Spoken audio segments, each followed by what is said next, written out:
नमस्कार सबैजनालाई। म दिपेन्द्र यादव। आज हामी विराटनगरमा छौँ र विराटनगरमा पदार्पण भएको छ नेपाली राजनीतिकका एकजना वरिष्ठ राजनीतिक भेटरेन पोलिटिसियन पनि भन्न सकिन्छ।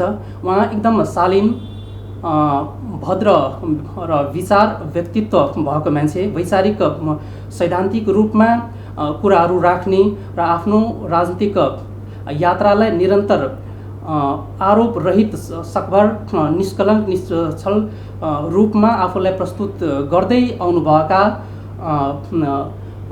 यसभन्दा पहिला खासमा मधेसवादी राजनीतिज्ञको रूपमा परिचय बनाए पनि अहिले तत्काल यसभन्दा पहिलाको प्रतिनिधि सभा चुनावमा एमालेको चिन्हबाट आफूलाई स्वतन्त्र राख्दै एमालेको चिन्हबाट, सूर्य चिन्हबाट निर्वाचन जित्नुभएका र पछिल्लो गत सरकार, जुन सरकार विघटन भएर अहिले अर्को नयाँ सरकार आएको छ, विघटन भइसकेको सरकारको पूर्व मन्त्री समेत रहनुभएका तपाईहरूले सकभर चिनिसक्नु भएको होला अथवा अनुमान लगाइसक्नु भएको होला। अहिले जनता प्रगतिशील पार्टी नेपालक राष्ट्रिय अध्यक्षको रूपमा आफ्नो परिचय स्थापित गर्दै गरेको हाम्रा श्रद्धेय नेता, नेपाली जनताका एक विश्वासका नेताको रूपमा पनि परिचित माननीय हृदय त्रिपाठीजी हामीसँग हुनुहुन्छ। उहाँलाई हामी स्वागत गर्न चाहन्छौँ। स्वागत छ पूर्व मन्त्रीज्यू। हजुरलाई यहाँ हामी अब अहिले आजको इन्टरभ्यूमा आमन्त्रण गर्न पाउँदा अथवा 10 मिनट समय लिन तपाईँले उपलब्ध गराउनु भयो, त्यसको लागि हार्दिक धन्यवाद छ हाम्रो टिमको तर्फबाट। यहाँलाई धन्यवाद छ, एउटा अवसर दिनुभयो मलाई पनि, त्यसको लागि म कृतज्ञ छु। हाम्रो बडी प्लेजेन्ट मोमेन्ट नै हो। सर, अहिले खासमा विभिन्न जिल्लाहरूको भ्रमण गर्दै गर्दा यहाँ प्रदेश नम्बर 1 को राजधानी र प्रदेश नम्बर 1 को एकमात्र महानगरपालिका पनि रहेको विराटनगर हानिनु भएको छ। यहाँ आजै आउनुभएको हो। तपाईँ एउटा राजनीतिक दस्तावेज पनि अघि हामीलाई देखाउनु भयो।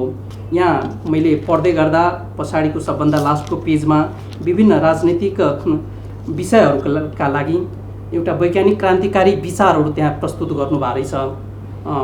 वास्तवमै जनताले मन पराओस् भन्ने मेरो पहिल्यै शुभेच्छा छ सबभन्दा फर्स्टमै। र विराटनगरमा हामी स्वागत पनि गर्छौँ तपाईँलाई। धन्यवाद सर। त्यसपछि मैले भन्नुपर्दा विराटनगरसम्मको यात्रा तपाईँले अहिले भ्याउनुभयो, यहाँ आउनुभयो, खासमा के छ त एजेन्डा अथवा हजुरको उद्देश्य के छ त यहाँ आइपुग्नु पर्ने? मूल त भेटघाटको लागि मात्रै हो, सामान्य भेट, प्रारम्भिक भेटघाटको लागि मात्रै म आएको छु। एक दुईवटा कुराहरू राख्न जरुरी छ। जनता प्रगतिशील पार्टीको गठन त्यसमा पार्टीको अभाव भएर गरेको होइन। प्रचुर मात्रामा असङ्ख्य पार्टीहरू छन्, 100 भन्दा बढी राजनीतिक दलहरू छन्। मेरो आफ्नो जीवनकालमा मैले कहिले पनि अध्यक्ष हुने अथवा त्यो प्रतिस्पर्धामा आफूले उभिआइनँ। चाहे त्यो सद्भावनाको होस्, चाहे तराई मधेस लोकतान्त्रिक पार्टीको होस्, या जुन पार्टीमा म काम गरेँ, म यसको चाहना कहिले पनि राखिनँ। अहिले आएर किन गर्नु परेको भने सबभन्दा महत्त्वपूर्ण प्रश्न हो। किनभने अहिले संविधान जारी भइसकेपछि देशमा मूलत वैचारिक बहस समाप्त भएको छ। राजनीति लिगभन्दा बाहिर गएको अवस्था छ। तेस्रो कुरो र महत्त्वपूर्ण प्रश्न के हो भने संसद छ चल्न सकेको छैन, सरकार छ बन्न गाह्रो, बनेपछि चल्न गाह्रो, अदालतमा स्वयं मान्य न्यायाधीशहरू प्रधान न्यायाधीशको विरुद्ध आन्दोलन गर्नुहुन्छ। अर्थात् राज्यका 3टै अङ्ग चलायमान हुन सकेनन् र गतिहीन भए। त्यसले गर्दाखेरि यो पनि अशुभ सङ्केत हो। तेस्रो विषय के हो भने हामीले कुनै पनि राजनीतिक दल निर्माण गर्दा त्यसले प्रतिनिधित्व गर्ने वर्गको कल्पना गरेका हुन्छन्। पार्टी भनेको समाजको एउटा अङ्गको प्रतिनिधित्व गर्छ, राज्यले समग्रको प्रतिनिधित्व गर्छ। यो राजनीतिक शास्त्रको प्रारम्भिक ज्ञान हो। अहिले जस्तो नेपाली काङ्ग्रेस मध्यम वर्गको एउटा चाहिँ आफूलाई पक्षधरको रूपमा प्रस्तुत गर्दछ। नेपालका कम्युनिस्ट आन्दोलन, कम्युनिस्ट पार्टीहरूले सर्वहाराको प्रतिनिधित्वको उहाँहरूले आधार बनाउनु भएको छ। तर एउटा यस्तो वर्ग छ यो देशमा जसको जनसङ्ख्या 65% छ र त्यसको प्रतिनिधित्व कसैले पनि गर्न सकेन। किसान अरूको लागि भातृ सङ्गठन हुन्छन्, किसान सङ्गठन, किसान मञ्च लगायत हाम्रो लागि मातृ सङ्गठन, मातृशक्ति हुन्। किसानको विषयमा यस बारेमा पनि मैले उठाउन खोजेको विषय के हो भने हामी कहाँ मात्रै होइन अन्य देशमा पनि हरेक उत्पादनकर्ता नै आफ्नो उत्पादनको मूल्य स्वयं निर्धारण गर्छ। कति मूल्य भयो, कति लागत लाग्यो, कति ट्याक्स भयो, त्यो गरेर एमआरपी भन्छ जसलाई गरेका हुन्छन्। तर किसान मात्रै यस्तो हो कि यसको उत्पादन उसले गर्छ, लागत उसको, लगानी उसको हुन्छ, परिश्रम उसको हुन्छ र मूल्य बिचौलिया निर्धारण गर्छन्। त्यसैले कृषिको अवस्था, किसानको अवस्था दयनीय निरन्तर बन्दै गइरहेको अवस्था छ। नीतिगत रूपले यहाँहरूलाई अब म जानकारी गराउन चाहन्छु, मेरो संसदीय राजनीति अधिकांश सार्वजनिक लेखा समितिमा बितेको छ।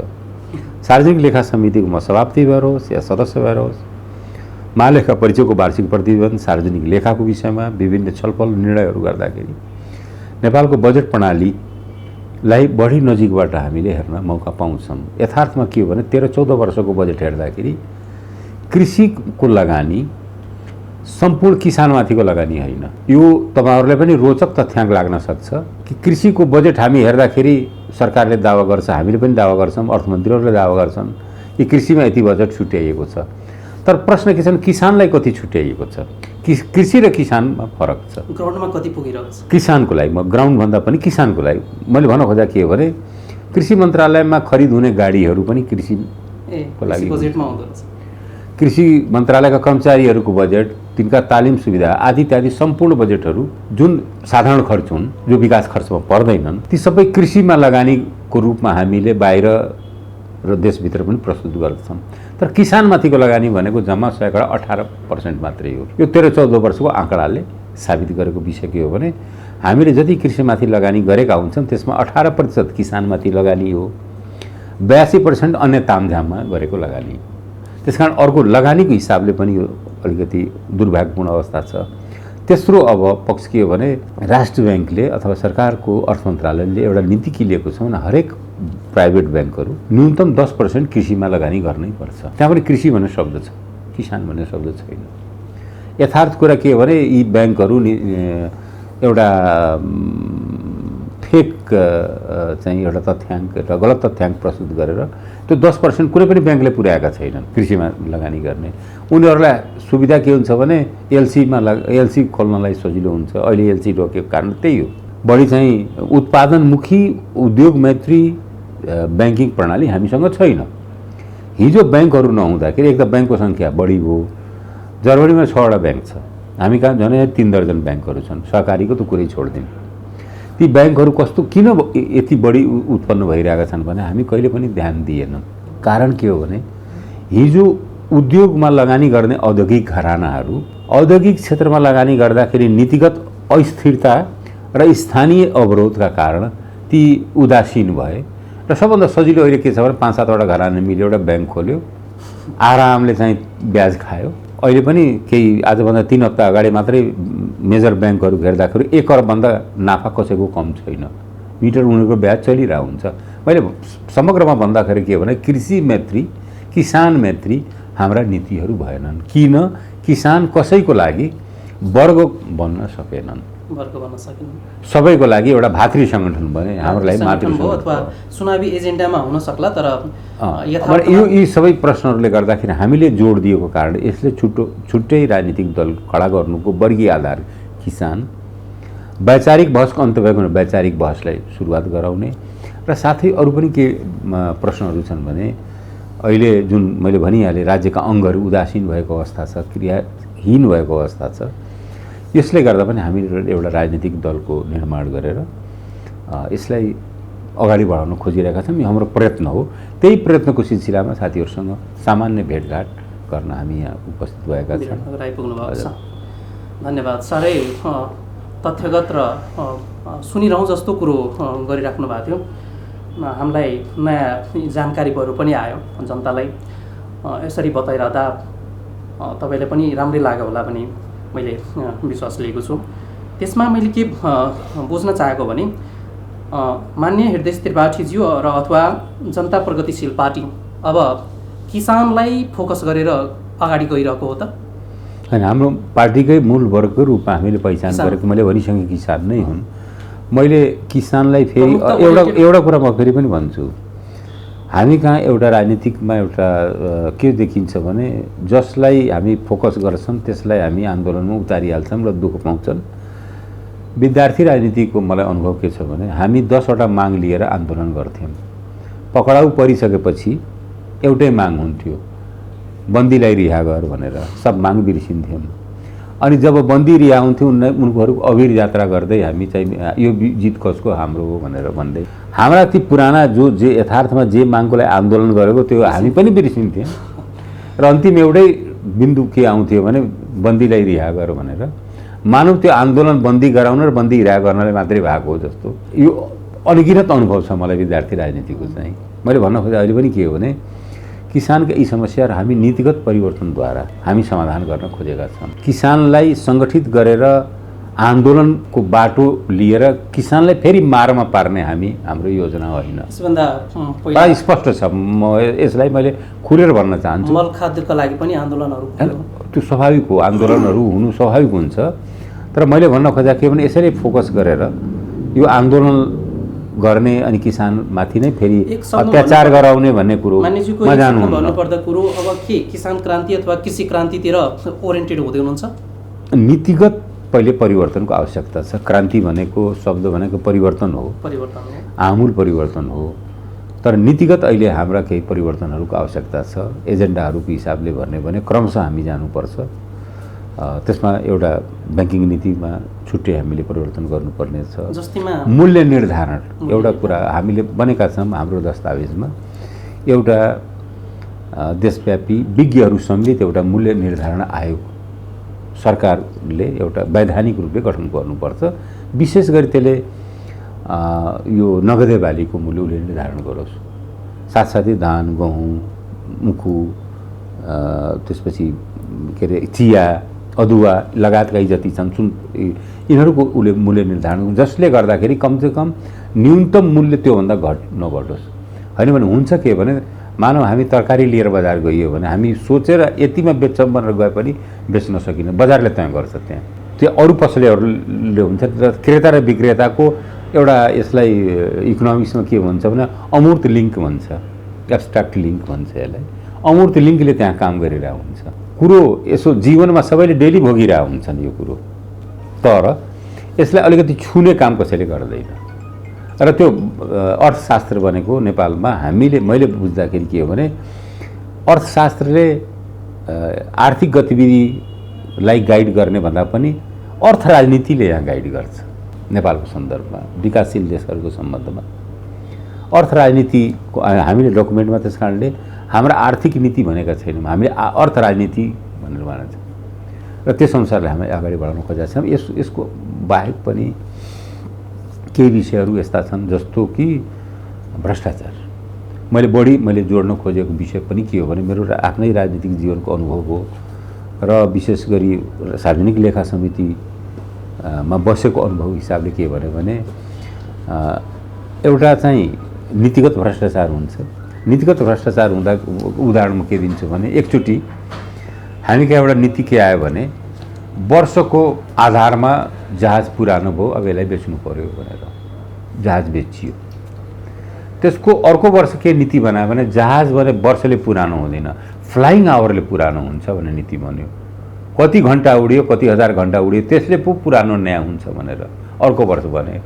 अनि पहिले हामीले बेचेको झनै जहाज जतिकै पुरानो जहाज फेरि हामी खरिद गर्न कोसिस गऱ्यौँ।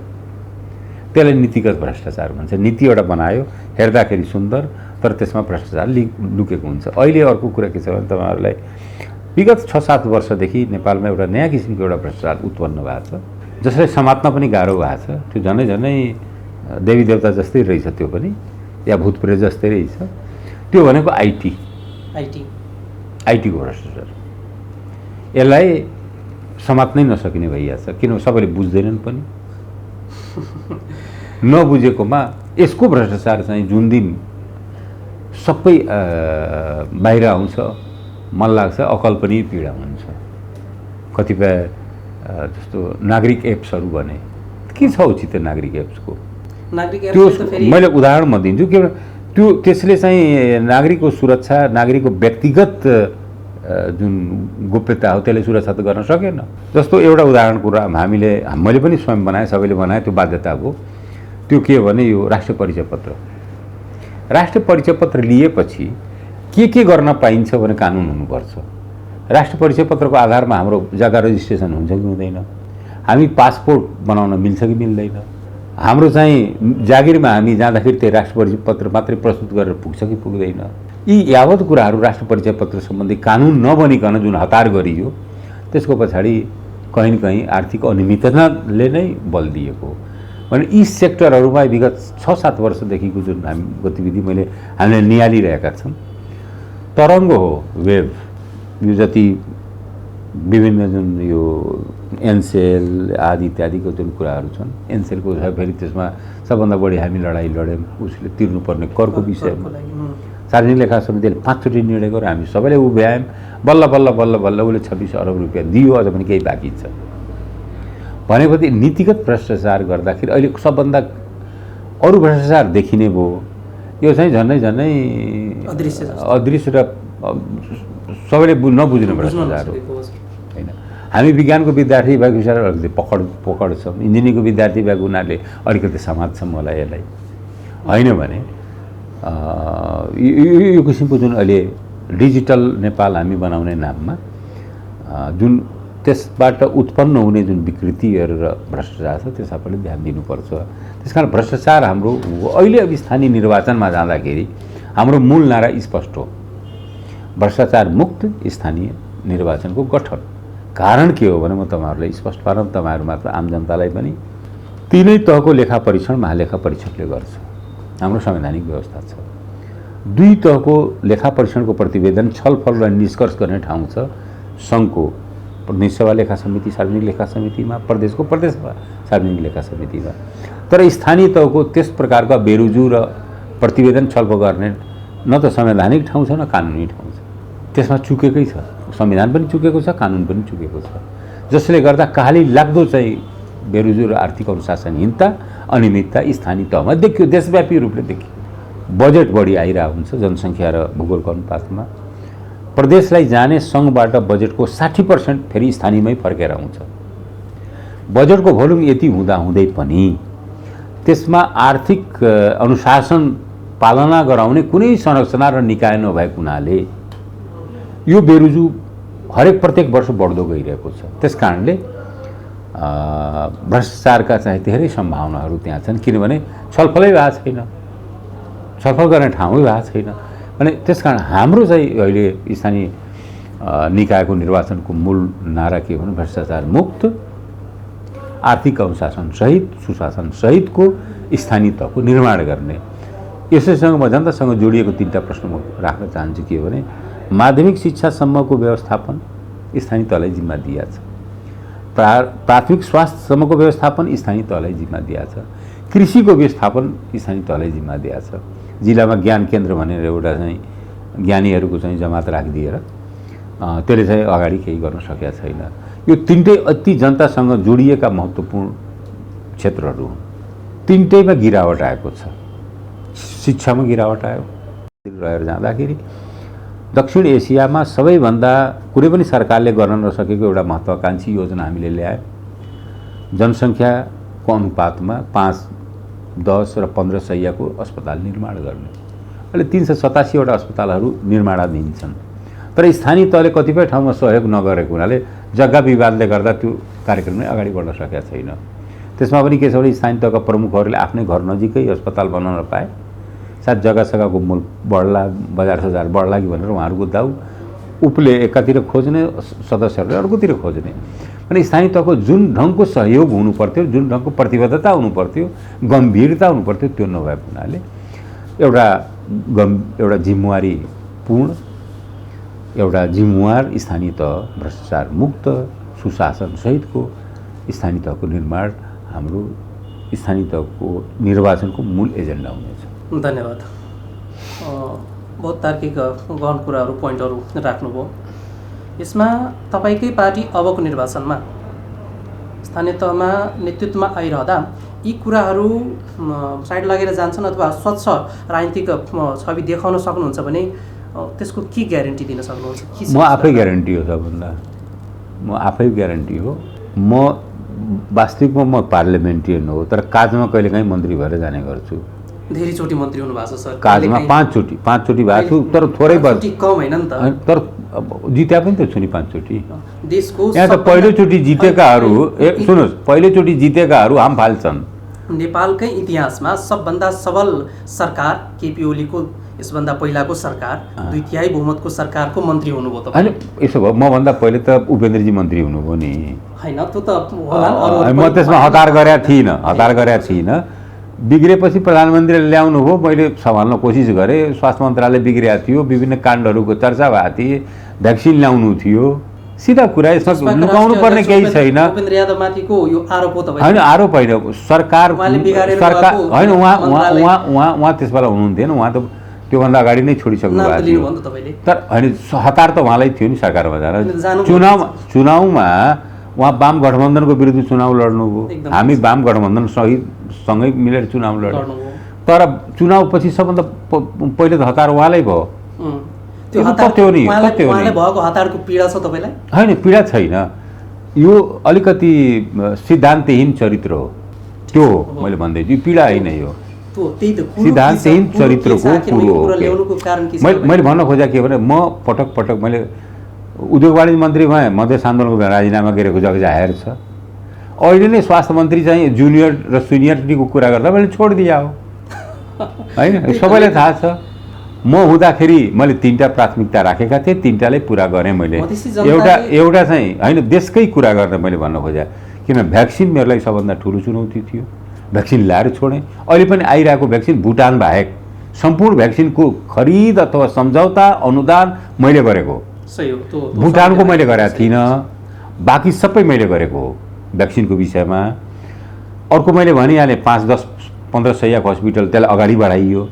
अर्को भने सबभन्दा समायोजन बिग्रेको, फेरि तपाईँहरूकै जिल्लाका एकजना नेताले बिगार्नु भएको थियो। म के अरे सङ्घीय मामला जानुभन्दा अगाडि उहाँ नै मन्त्री हुनुहुन्थ्यो। कर्मचारी समायोजन बिग्रेर विकृत भइसकेको थियो र सबभन्दा बढी स्वास्थ्य मन्त्रालयमा बिग्रेको थियो। 8000 कर्मचारीहरूको स्वास्थ्य मन्त्रालयमा समायोजन बिग्रेको थियो।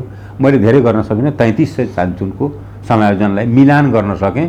म 5 महिना 12 दिन बसेँ उसमा, के अरे स्वास्थ्य मन्त्रालयमा बसेकै। त्यही लालबाबुजी नै हुनुहुन्थ्यो उसमा सङ्घीय मामलामा, उहाँले बिगार्नु भएको हो। त्यो स्पष्टै म त सार्वजनिक रूपले उहाँलाई पनि धेरैचोटि भनिसकेको छु। एकजना मान्छेको 3 ठाउँमा समायोजन हुन्छ। एनेस्थेसियाको मान्छेको गाउँपालिकामा समायोजन हुन्छ र उसले कसलाई गएर बेहोस गर्छ त्यहाँ एनेस्थेसियाको मान्छे। यी सबै यस्ता असङ्गति र विकृतिहरू धेरै छन्। अर्को पनि के हो भने, म सबभन्दा एउटा महत्त्वपूर्ण तपाईँहरूलाई भन्छु के भने, हामी राज्य पुनर्संरचनाको जति चर्चा गरे पनि यथार्थमा भौगोलिक पुनर्संरचना भयो, राज्य पुनर्संरचना भएको छैन। राज्य पुनर्संरचनामा राज्यका अङ्गहरूको पुनर्संरचना हो। कुन जिल्ला कुन प्रदेशमा रहने, कुन क्षेत्र कुन प्रदेशमा रहने भने खुब आन्दोलन भयो, लडाइँ भयो, सङ्घर्ष भयो, मान्छे शहीद भए, घाइते भए, पीडित भए। सबै हामी रुमल्यौँ के भने भौगोलिक पुनर्संरचनामा। राज्यको अङ्गहरू जस्ताको त्यस्तै रहे, सेना, प्रहरी, निजामती, न्यायालय जति जे जस्ता थिए जस्ताको त्यस्तै रहे। त्यसकारण यो पनि म भन्छु तपाईँहरू मार्फत, यस प्रकारको निजामती सेवा, यस प्रकारको राज्यको अहिलेको जुन हामी विरासतमा प्राप्त गरेको राज्य, विशेष गरी निजामती सेवाको एउटा सबभन्दा विकृत पक्ष के हो भने, आवश्यकताभन्दा 70% बढी प्रशासन सेवा समूहका मान्छे, आवश्यकताभन्दा बढी। यसको कारण के हो भने, पञ्चायत कालमा शासन गर्ने प्रशासन मार्फतै थियो, त्यसैले प्रशासन समूहको सङ्ख्या बढी थियो। प्राविधिकहरूको सङ्ख्या, विशेष गरी डाक्टर, इन्जिनियर, कृषि, वन कर्मचारीहरूको सङ्ख्या अहिले पनि कम छ। त्यसले गर्दा जुनसुकै सरकार बने पनि, जुनसुकै आकार प्रकारका सरकार बने पनि त्यो लोकप्रिय हुन सक्दैन। मेरो ठुवा हो, ठोकेर भन्दैछु म, लोकप्रिय कोही पनि हुन सक्दैन, किनभने त्यो जुन संरचना हो त्यो संरचनामा सुधार नभइकन कोही लोकप्रिय हुन सक्दैन। तपाईँले त्यति बेला प्रयास पनि गर्नुभयो प्राविधिकतिरका अलग कुरा हो, प्रशासन सम्हाल्नुपर्छ भनेर तपाईँको त्यति मात्र प्राविधिकको सङ्ख्या बढाउनुपर्छ। अहिले बजेट खर्च, विकास बजेट खर्च 27% भएको छ। हामी आएर वैशाखमा कुरा गर्दैछौँ, यो चैत गइसक्यो अनि जेठ र असाढ कति हो र अब आर्थिक वर्षको चाहिँ जम्मा 27% भएको छ। कारण के हो भने प्राविधिकहरूले विकास खर्च गर्छन्। म स्वयं भौतिक मन्त्रालय चलाइसकेको भएको हुनाले मैले 70% विकास खर्च भएको थियो त्यस बेला, जबकि योजना थिएन। तपाईँहरूकै एडिबी र वर्ल्ड ब्याङ्कको योजनाहरू, रेलवेको अध्ययनको योजनाहरू लगायतका जो बजेटमै थिएन, गैर बजेटरी कार्यक्रम, देशमा सडक विस्तारको योजना हामीले सुरु गर्दाखेरि मलाई चाहिँ बौलाएको भन्थे। अझ तत्कालीन प्रधानमन्त्री बाबुरामले के भन्नुभयो भने हामी कमजोर छौँ, काङ्ग्रेस एमाले बाहिर छन्, कुन दिन तपाईँ फसाउनुहुन्छ हामीले भनेर भन्नुहुन्थ्यो। जब सफल भएपछि अनि उहाँ दौडिन थाल्नुभयो, मैले गरेँ भनेर। यो अलग कुरा हो।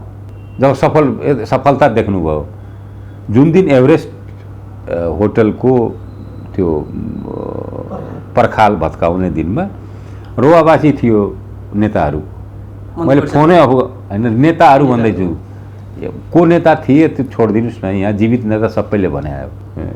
भयभरका सबै समिटहरू त्यही हुन्छ। मैले भन्न खोजेँ समिट होइन, त्यो म लेखा समितिको सभापति हुँदाखेरि बाटो विस्तार गर्न सकिन्छ, गर्नुपर्छ भने मेरो उठियो अटोट, र म आउने दिकै मैले सुरु पनि गरेँ। त्यस बेला सबै बाधा व्यवधान हुँदा पार हो। आखिरमा त्यो अभियानको रूपमा देशव्यापी हो।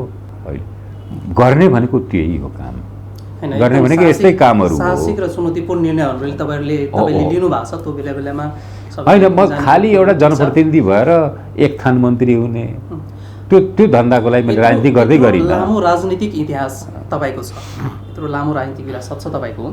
5 चोटि सांसद हुनुभएको छ, 5 चोटि नै मन्त्री पनि हुनुभयो होइन। फरक मन्त्रालयहरू पनि सम्हाल्नुभयो, त्यहाँ चुनौतीपूर्ण साहसिक निर्णयहरू पनि लिनुभयो, भर्खरै सुनाउनु भयो पनि, र जनताले जानिरहेकै कुरो पनि हो। माननीय हृदय त्रिपाठीलाई सबैले एउटा विश्वासको दृष्टिले नै हेर्छन्, सबैले सधैँ रिस्पेक्ट आदर भावले नै हेर्छन्।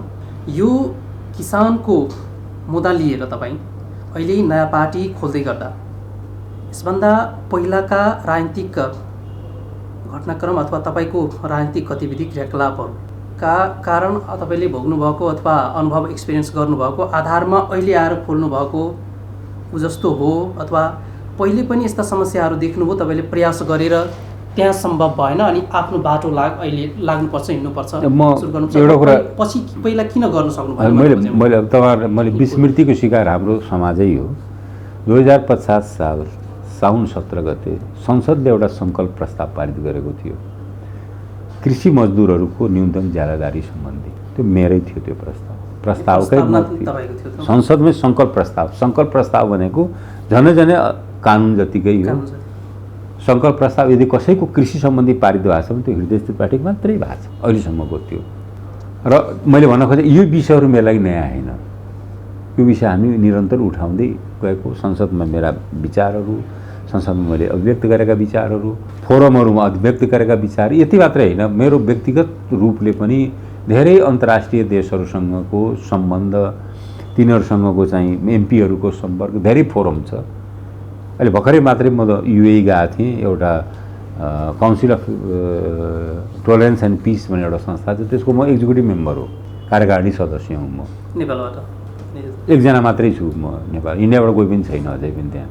मैले यो वर्षौँदेखिको चलिरहेको छ। त्यस कारणले ती कुराहरू जस्तो यी देशहरूले हामी कहाँ कोरोनाको भेरिएन्ट हुँदाखेरि किन बढी सामग्री पठायो होला, कतारले, युएले, जर्मनीले, अस्ट्रियाले भनेपछि किनभने व्यक्तिगत चाहिँ मैले भनिहालेँ म विदेशमा पढ्या हो। मेरो पोसाक देखेपछि कहाँ बजारबाट आयो भनेर भन्लान् मान्छे, कुर्ता पाइजामा लगाएर एकदमै हिँडिरहेको छ भनेर। मैले विदेशमा पढ्या हो, म ब्याक बेन्चर कहिले पनि थिइनँ। मैले मेरा सम्बन्धहरू आफ्नै साथीभाइहरू नै धेरै छन्। मेरो एकजना साथी त कङ्गोमा राष्ट्रपति हो, कङ्गोमा अलिअलि विपक्षको नेता छ, हामीसँगै पढेको मस्कोमा। मैले भनेको त्यो सम्बन्धहरूलाई पनि मैले राज्य र जनताको लागि मैले प्रयोग गर्ने गर्छु। यति मात्र होइन, त्यस कारण यी विषयहरू कस्ता हुन् भने कसरी हामी प्रयोग गर्ने भन्ने व्यक्तिगत मैले प्रयोग गर्ने केही ऊ छैन, दरकार। सरकार छोड्दै गर्दा, पछिल्लो सरकार छोड्दै गर्दा त्योभन्दा पहिला तपाईँले भन्नुभयो मन्त्रालयमा व्यतिथिहरू भए अथवा जे जस्तो होस्, त्यहाँ अवस्था गम्भीर भयो, तपाईँको खाँचो पऱ्यो र तत्कालीन प्रधानमन्त्री अथवा सरकारले तपाईँले आमन्त्रण गरेर सरकारमा सभा गरायो र त्यसपछि तपाईँले फेरि जुन एउटा पोइन्ट लिएर सरकार छोडेर हिँड्दै गर्दा उहाँहरूलाई अलिकति पनि मनमा त्यस्तो कसोट भएन? होइन, मलाई यसो प्रधानमन्त्रीले मलाई विश्वास गरेर जिम्मा दिनुभएको थियो। छोड्ने बेला मैले उहाँले पहिले भनिदिएको थिएँ कि म जुनियरिटी सिनियरिटीले मैले माने राख्छु। भन्नाले जुनियर मान्छे अब माथि जान अब गयो भने म बस्दिनँ यस्तो सरकारमा, मैले भनिसकेको हिसाबले बन्दै जानुपर्छ त्यस्तो होइन, बस्दिनँ म। मेरो नैतिकता भनेको व्यक्तिको आफ्नो विषय हो। यदि कोही जुनियरलाई माथि सिनियरमा तपाईँ राख्नुभयो भने म चाहिँ बस्न मिल्दैन, म बस्दिनँ, ड्रप हुन्छु भने मैले स्पष्ट भनेको थिएँ। त्यही गरेँ, त्यसमा कुनै अनौठो कुरो छैन। अनौठो कुरो त होइन कि, तर प्रश्न त आखिरमा आउँछ नि त जनताबाट। मैले त्यसमा जनता के म दण्डित हुनु त भएन नि। होइन, दण्डित त म जुर्माना त नहुनु पर्ने हो। जुर्माना त हुँदैन, तर प्रश्न त गर्न पायो नि। त्यसमा प्रश्नै कहाँ छ र? मैले उत्तर दिइसकेँ। राजनीतिमा सिनियर र जुनियरको कुरा माने राख्छ, पार्टीमा राख्छ, परिवारमा राख्छ, अरूलाई उपदेश दिँदा पो लाग्दैन त। व्यक्ति सबै त्यसबाट पीडित हुन्छन्। त्यो पनि हाम्रो पूर्वी सभ्यताका समाज झनै ग्रस्त छन्। आफूलाई त्यहाँबाट छुट्याउन सक्नु। हामी दाइलाई किन मान्छौँ, दिदीलाई किन मान्छौँ, आमालाई किन मान्छौँ, आफूभन्दा जेठोलाई किन मान्छौँ, किन आदर गर्छौँ? भन्नाले हामी हात त मिलाउँदै त हिँड्दैनौँ आफूसँग। एकदम ठिक हो, त्यसैले हो यी हाम्रा पूर्वी सभ्यताका केही लक्षणहरू हुन्, त्यो लक्षण ममा पनि छ। ठिकै छ, एकदम राम्रो कुरो हो। तपाईँको यो कुरोमा म तपाईँप्रति नै एकबद्धता जनाउँदै अब अगाडि बढ्न चाहे हामीले। वैशाख 30 को स्थानीय निर्वाचनमा तपाईँको व्यक्तिगत र पार्टीको भूमिका कसरी देख्दै हुनुहुन्छ? सङ्गठन कतिको बलियो, कतिको मजबुत छ? सङ्गठन कतिको विस्तार भएको छ? पहिलो कुरा त के छ भने वैशाख 30 को निर्वाचन समयमा हुन्छ, हुनु पनि पर्छ। हामी त्यसलाई स्वागत गरिसकेका छौँ। आशंका छ र छैन? कसैले आशंका व्यक्त गर्छन् भने त्यो निराधार हो। किनभने हाम्रो पार्टी भाग लिनको लागि नै स्थानीय तहको निर्वाचनको लागि पुनः दर्ता प्रक्रियामा गएको, चिन्ह लिएको हो। र सङ्गठनको आधार मैले फागुन 3 गते दर्ता भएको पार्टी अहिले भर्खर 2 महिना 3-4 दिन कति दिन भयो। सङ्गठन अहिले हामी आकलन गर्न सक्ने होइन। 17 जिल्लामा हाम्रो पार्टी आफ्नो निर्वाचन चिन्हबाट थोरै बढी आफ्नो क्षमता अनुसार चाहिँ निर्वाचनमा भाग लिन्छ। एलायन्समा जान्छ कुनैसँग, कुनै अर्को राजनीतिक दलसँग? हामी एक्लै जाने सोच बनाएका छौँ। सम्भावना छ एक्लै जाने सोच बनाएका छौँ। कहलिनी के गर्छ भने नि मिडिया विरुद्धमा माननीय हृदय त्रिपाठी सत्तासँग अलिक नजिक हुने व्यक्ति हो भने आरोप लगाइन्छ। जस्तो संसद हुनु संस्थासँग नजिक हो भने जनताले नै जितायो। म चन्दा पुरस्कारमा संसद भएको जनताले निर्वाचित गराइसकेपछि सत्ता भनेको मन्त्री परिषद खासमा बुझ्ने गर्छन् मान्छेले। मैले भने नि 5वटा चोटि जित्दा 5 चोटि मन्त्री भए। कहिले 4 महिना 6 दिन, कहिले 5 महिना 12 दिन। सबभन्दा बढी भएको भनेको भौतिकमा हो म। 2 वर्ष गरी 2.5 वर्ष गरी हैन, त्यस बेला 16 महिना हो, 13 महिना भएको। सबभन्दा बढी भएको भने त्यही हो। अब सत्तासँग नजिक भनेको एउटा सत्तासँग नजिक त होइन, सत्तालाई नजिकबाट चिनेको छु म। त्यो चाहिँ सही हो। नेपाली सत्तालाई अत्यधिक नजिकबाट चिनेको छु म। यति नजिकबाट चिनेको छु कि कमैले चिनेका छन् त्यति हो। त्यो कुरो पनि त्यो चाहिँ हो। त्यो कुरो पनि किनभने कसरी चल्छ सत्ता, कसरी चलिरहेको हुन्छ त्यो मलाई थाहा हुन्छ। मैले सार्वजनिक लेखा समितिको हिसाबले यसका परिघटनाहरूलाई पहिले पूर्वानुमान गर्न सक्ने क्षमता भएको नेताको रूपमा बुझ्नुहुन्छ तपाईँ? मेरो दोष त होइन नि त्यो त। मैले मेरो क्षमतालाई अरूलाई खुसी पार्दैलाई मैले समाप्त गर्ने त होइन होला नि। अरू पनि क्षमतावान बन्नु भन्ने मेरो चाहना हो। धेरै गफसफमा धेरै लागेर आफू अनुमानित जुन राजनीति गर्छन् ती पनि क्षमतावान बनुन्, विश्लेषण गरून्, पढुन्, अध्ययन गरून्। तर जुनियर नेताहरू क्षमतावान बन्ने गर्दा फेरि हेरि नसक्नुहुन्छ नि। त्यो छैन, ऊ एकजना पनि आएनन् बिचरा। म त त्यस विषयमा त म आफूलाई दोषी के ठान्छु भने त्यो क्षमतावान भएर कोही आउन खोजे होइन। म दोषी के ठान्छु भने मैले त्यति उत्पादन गर्नै सकिनँ क्षमतावान। त्यति बेला उत्पादन गर्न पर्थ्यो, त्यो मेरो दोष हो। त्यो तत्कालीन प्रधानमन्त्री केपी शर्मा ओलीले तपाईँलाई एकदमै विश्वास गर्दा गर्दै पनि तपाईँको रोक्नुपर्ने कारण अथवा उहाँ राजेन्द्र महतोलाई त्यति बेला प्रधानमन्त्री नदिएको भए तपाईँ बस्नुहुन्थ्यो। प्रश्न तपाईँहरूले राजेन्द्र महतोतिरमा रघुवीर महासिटमा म पनि जुनियर हो मभन्दा राजनीतिमा सबैमा होइन। राजेन्द्र त हुँदै हो यी सबै कुराहरू उहाँलाई तत्कालीन आवश्यकता त्यसै देखियो, बरु उहाँको आवश्यकता हो, मेरो आवश्यकता थिएन। त्यसरी तपाईँले त कन्फर्म गर्नुभयो नि त। मैले भनिहालेँ उहाँको होला, उहाँको प्रधानमन्त्रीको आवश्यकता बाध्यता थियो होला, तर मैले उहाँलाई स्पष्ट भनेको थिएँ मैले यो सक्दिनँ, यो म मानिनँ। मलाई पटक्कै छैन त्यो। मैले कहिले पनि अध्यक्ष हुने प्रतिस्पर्धामा आफूलाई उभ्याइनँ। गजेन्द्र बाबु पछि मै अध्यक्ष हुन सक्थेँ, तर त्यो विस्तारको नाममा हामी अरूहरूलाई समातेर ल्याउँदै त्यो भाग्लान् भनेर डर के फेरि यही तपाईँकै मोरङ जिल्लाको कोही नेताहरूलाई पनि भाग्लान् भनेर डर थियो होइन। तत्कालीन खुसीलाल मण्डलको थाहा छैन, मैले अब नाम नलिउँ, मोरङ जिल्ला भने पनि सकिगयो। अब त्यस्तै हामी तमलोपा बनाउँदाखेरि विभिन्न पार्टीबाट राजनीति के अरे राजीनामा दिएर आएर हामीले बनाएको, मोहन ठाकुरजी, महेन्द्र यादवजी, म, कोही राप्रपाबाट, कोही एमालेबाट, सबै हामीले। त्यसमा मैले नेतृत्व क्लेम गर्न चाहिनँ, कहिले पनि अध्यक्षता मैले गर्न चाहिनँ। सद्भावना पार्टीकै भन्ने हो भने हाम्रो कार्यालय सचिवसम्म पनि अध्यक्ष भएर बस्यो, उपरि एउटा पार्टी खोलेर बस्यो। उधार देखाउन चाहनुभएको होइन, म त्यो प्रतिस्पर्धा मेरो लागि त्यो के थियो भने आन्दोलन भनेको एउटा मिसन थियो, यो मैले बुझाउन सकिनँ। म आर्किटेक्ट थिएँ त्यो आन्दोलनको, सत्य त्यो हो। कारण मैले त्यो तर अहिलेको अवस्था मैले बताइसकेँ म किन यो अध्यक्षता मैले लिएँ। राजनीतिक विचारको चाहिँ संवाद समाप्त भएको छ, वैचारिक बहस समाप्त भएको छ, राजनीतिक अङ्गहरू क्रियाहीन भएका छन्, प्रभावहीन भएका छन् लगायत यी विषयहरूले गर्दा वर्गीय आधारले यो चाहिँ मैले त्यो कोसिस गरिरहेको छु। त्यसकारण मलाई यसमा मेरो कपिराइट यी एजेन्डा कसैले बोक्छन् भने मेरो कपिराइट होइन, मलाई एकदम सन्तोष हुन्छ। तर मलाई एउटा कुरा अहिले के लाग्यो भने यही एजेन्डाहरूलाई नेतृत्व गर्नको लागि म कोसिस गरौँ, बोल्या पनि छैन। अहिलेको अर्थतन्त्रमाथि आएको सङ्कट अथवा जे हावा बजारमा चलिरहेछ त्यसको विषयमा के भन्छ, के छ? अब धेरै चाहिँ अब अलिकति अर्थतन्त्रको साह्रै अध्ययन नगरेका मान्छेले यो श्रीलङ्का बन्दैछ आदि इत्यादि भन्दैछ नि, त्यो वाहियात कुरा हो, निराधार हल्ला हो। हाम्रो अर्थ प्रणालीको बनावट, फेरि म दोहोऱ्याएर भन्छु, हाम्रो अर्थ प्रणालीको बनावट र हाम्रो अर्थ प्रणालीका बाध्यताले श्रीलङ्का बन्न दिन्न। इनबिल्ट सिस्टमले गर्दा श्रीलङ्का बन्न दिन्न कि श्रीलङ्का बन्दैन। चुनौतीहरू छन्, चुनौती त संसारभरि छ त। अहिले कोरोनाले गर्दा चुनौती हो, सबैको उत्पादनलाई असर गरेको छैन।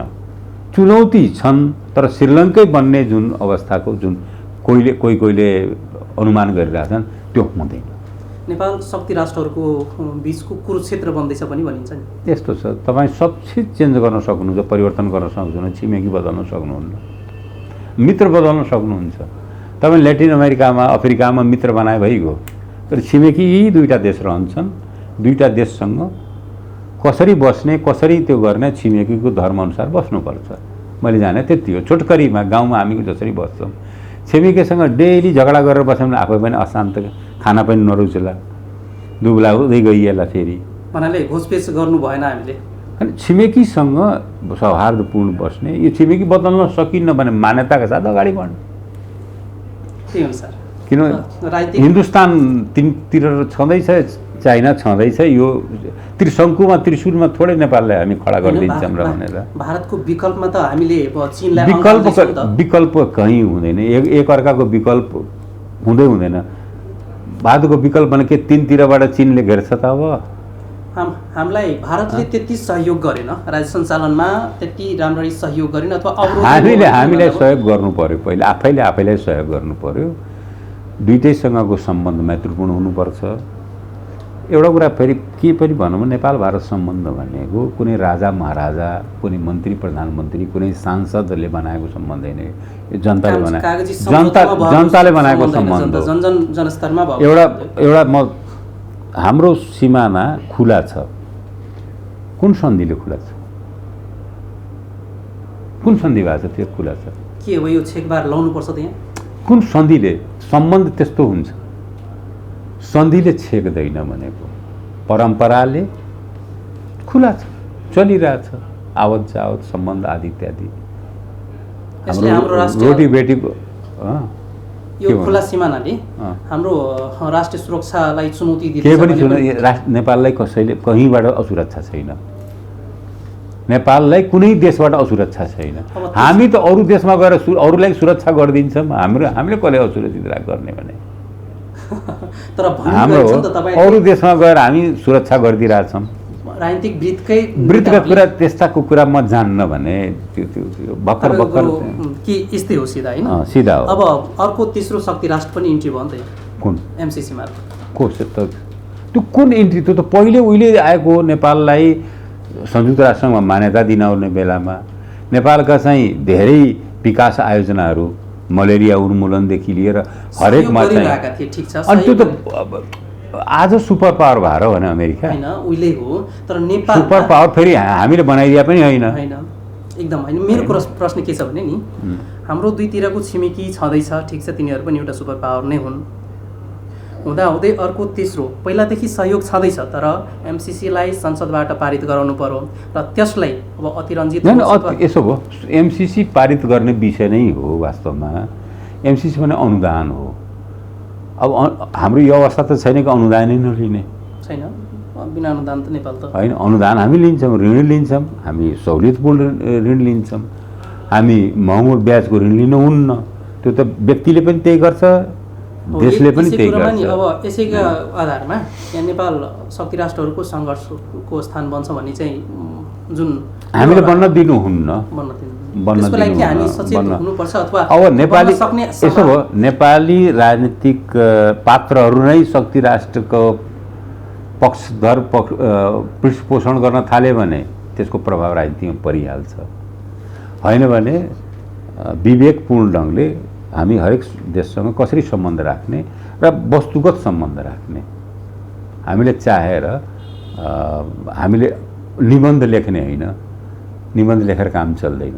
जे यथार्थ छ त्यसैमा गएर सम्बन्धहरू राख्नुपर्छ र त्यो शैली त्यो नेपालको राजनीतिक शक्तिहरू त्यो मुद्दामा एकमत हुनुपर्छ, एकत्रित हुनुपर्छ। संसारमा हरेक देश चाहिँ वैदेशिक नीतिमा त्यहाँका राष्ट्र शक्तिहरू एक हुन्छन्। हामी कहाँ मात्रै यो अन्तर्राष्ट्रिय सम्बन्धले लिएर आन्तरिक राजनीति गरिराख्ने। अहिले भर्खर भारतको लागि हाम्रा यहाँ जो पूर्व राजदूत हुनुहुन्थ्यो उहाँको विदाई भोज भयो, त्यससँग सम्बन्धित पनि कुरोहरू बाहिर आयो मिडियामा। म पनि गएको थिएँ। के आयो कुरो हो साँच्चै? कुरा यही आयो कि एकजना पूर्व राजदूत अथवा राजदूत विदाई भइरहँदा नेपालका प्रधानमन्त्री, पूर्व प्रधानमन्त्रीहरू, सरकारका विशिष्ट अधिकारीहरू अथवा राजनीतिक शक्तिमा भएका मान्छेहरू त्यहाँ गए। त्यो प्रोटोकलका हिसाबले एउटा राजदूतलाई त्यसरी रात्रि भोजमा म अन्तर्राष्ट्रिय सम्बन्धको विद्यार्थी एउटा कुरामा हुन्छ, स्वागतमा प्रोटोकल देखिन्छ, विदाईमा देखिन्न। पहिला कुरा। फेरि उहाँ चाहिँ विदाई भएर चाहिँ विदेश सचिव भएर जाँदै हुनुहुन्छ। उहाँको व्यक्तिगत यहाँ बस्दाखेरिको अनुभवलाई सदुपयोग गरेर नेपालले आफ्नो पक्षमा प्रयोग गर्न सक्नेछ। अब यो कुरोलाई यो कूटनीति नै नबुझ्नेहरूको आरोपलाई जवाब दिइराख्नु पर्दैन। भन्नाले उहाँसँग सम्बन्ध सुमधुर राख्नका लागि विदाई होइन, उहाँ एउटा जटिल स्थितिमा आउनुभयो र कुनै प्रकारको हस्तक्षेप अनुभव भएन। उहाँप्रतिको सम्मान आदि इत्यादिले व्यक्त गर्दा प्रधानमन्त्री जानुको कुनै ठुलो कुरो होइन। म त्यहीँ थिएँ, म पनि थिएँ त्यहाँ। आफू पनि उहाँ भएर होला अलिक त्यो पक्षमा मैले जति जानेछु त्यति मात्रै तपाईँको अनुमान तपाईँसँग राख्नुहोस्। ठिक छ। नेपालकै इतिहासमा मैले अन्तिम प्रश्नकै रूपमा सोध्न चाहे के भने नेपालकै इतिहासमा तपाईँ पनि मन्त्री भइरहेको सरकार, 2/3 बहुमतको सरकार, कम्युनिस्ट सरकार, तत्कालीन प्रधानमन्त्री माननीय केपी शर्मा ओलीको सरकार, त्यसरी नराम्रो तरिकाले विघटन हुनुपर्दा अथवा विघटित हुँदा होइन, सत्ता बाहिर जानुपर्दा त्यसमा कारक तत्त्व के होला? के लाग्छ तपाईँले? एउटा असाध्य विश्लेषक उहाँहरूको अखर्मण्यता। एउटा घटना म के भन्छु भने 1995 आइपियू कन्फरेन्समा भारतका पूर्व प्रधानमन्त्री स्वर्गीय भइसक्नु अटल बिहारी वाजपेयीसँग भेट भएको थियो हाम्रो। उहाँले एउटा रोचक कुरा के भन्नुभयो भने हाम्रो दक्षिण एसियामा आफ्नो कर्मठताको लाभ हामी लिँदैन, विपक्षीको अकर्मठता दुष्कर्मको चाहिँ लाभ हामी लिन्छ। नेपालको राजनीतिमा त ठ्याक्कै त्यही हो। वामपन्थी शक्तिहरूले तत्कालीन अवस्थामा नेपाली काङ्ग्रेसको विफलताको लाभ लिए, पछि काङ्ग्रेसले यिनीहरूको विफलताको लाभ लिएला। त्यसकारण आफ्नो कम्पिटिसन के हुन्छ भने अरूको विफलताको कम्पिटिसन हुन्छ कि सफलता कम्पिटिसन होइन। एक अब पार्टीगत उहाँहरूले के सोचेर गर्नुभयो त्यसमा उहाँहरूको सार्वभौम आफ्नो आन्तरिक विषय हो, त्यसमा म जान चाहन्न। तर जनताले अवसर दिएका हुन्, जनताले विकल्प दिएका हुन्, त्यसलाई टिकाउन नसक्नु नालायकी हो शुद्ध भाषामा। प्रधानमन्त्रीकै हो तत्कालीन, सबैको त्यो होल नेतृत्वकै नेतृत्व उहाँले नै गरिरहेको जो हुनुहुन्थ्यो त्यसमा त्यो को पाइलट भनेका छन्, के पाइलट भनेका छन्। त्यसले यो तत्कालीन जुन मतादेश थियो एउटा, त्यो मतादेशको अपमान गर्नुभयो। कसले गरे भनेपछि वाम गठबन्धनका नेताहरूले। सिधा कुरा। संसद विघटनलाई के भन्नुहुन्छ? दुर्भाग्यपूर्ण, म त सरकारमा हुँदै भनिदिएको थिएँ, क्याबिनेटकै मिटिङैमा भनेको थिएँ यो विघटन दुर्भाग्यपूर्ण हो भनेर। भन्नाले सिधा भन्नुपर्दा तत्कालीन प्रधानमन्त्री अथवा अहिले नेकपा एमाले हाँकिराख्नु भएका एउटा कुरा के छ भने म मेरिट बेसिसमा जाने गर्छु। मेरो कोही न मित्र छन् न शत्रु छन्। एकदम एजेन्डामा कोही मिल्छन्, एजेन्डामा कोही मिल्दैनन्, घटनामा मिल्छन्, परिघटनामा मिल्दैनन्। अतिक्रमण गरेको म शुद्ध नेपालीमा भन्दैछु, त्यो प्रतिनिधि सभाको सार्वभौम अधिकारमाथि उसको अतिक्रमण हो। पुनर्स्थापना गर्ने अधिकार थियो, तर प्रधानमन्त्री रोज्ने र तोक्ने अधिकार थिएन। क्लियर, त्यो एक किसिमको संविधान संशोधन हो।